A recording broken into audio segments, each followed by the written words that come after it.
NC Cratchie ono wa Asante Akyem Central Ebenezer ko edu se de eduro no wo so mu nyina e ka bom se kroma na wo moboa mampuntu koso wo nkronim. Aban Cratchie wa Asante Akyem Central Ebenezer Echo Edu enne eto nsade Africa bi omufo wo ne mpotem wo nyina se wonfo wontoma mebone de ano sane ebe ya wo nyina betimi atoato adwe ne wahwe ekwa befa so aboa amampuntu ho nsem ewo wono mpeso no so etumi edimu wa bro pani ene yamane boni ekasa ewo arc first dinner bi a wono mhyehyɛ so wo mpeso no so ene odetu dwa se ntena ho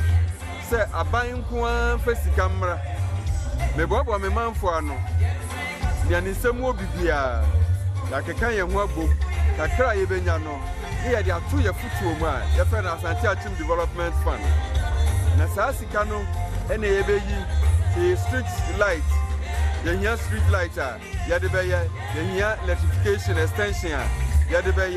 ye potholes ye de bi ebeko akobua teachers quarters nurses accommodation doctors accommodation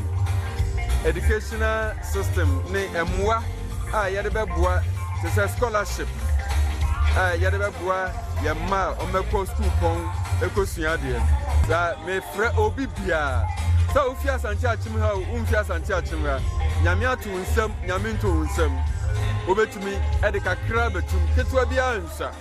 nya wode beba bia ye beje we nam so ama emrahye bidwani ogina momamfa wa Asante Akyem Central kwame anyemedo entwi enso na Adom Kasee ma ne boni twetwe nkomo no de nsem sei ena tudwa nyama bi electricity nipa bibre abi o why say there are a lot of things we need bridges and in nyama yakwan nyama bi say that son pa and I was mo bia nso be ya ebetimi dia kwa Asante Akyem any festival bia wa ya dun say no festival be na yakambo na development fund na mo kan de asempa ye be ya Yanko ho west mensin mu wo from mountain na ekrokuma bi wo ho a adehye wo ho ho adwe won yie pa ora bi kwa afuo mu firi ho wo ma hu ne biem ade nkɔkye na omo nkɔhwe a na emu na dansuo bi hu ya kyese ye kuna sie no kure ni kase no etoso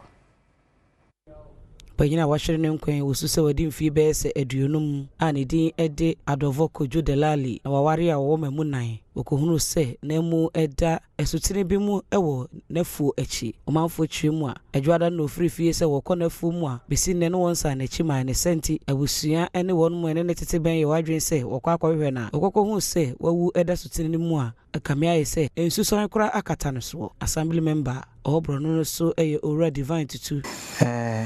one of my unit committee member who happened to be a town leader, a youth leader, went to the farm early morning to go about his daily activities. But unfortunately, some people actually got him slaughtered. We are open to the police. The community is open. Our elders are ready. They should come do the thorough investigation so that we can find who actually is behind this incident. Reverend Gideon Morte, Associate Pastor of the Christ Apostolic Church, ano eno manfobia awo pale hose enso echra onsuru gujempa san said yetu wopanyini abo wompusa. What we are calling on the IGP to do at this moment is we are living in fears. The community is living in fear because at the moment no one is able to go to farm any longer. So before you go to farm,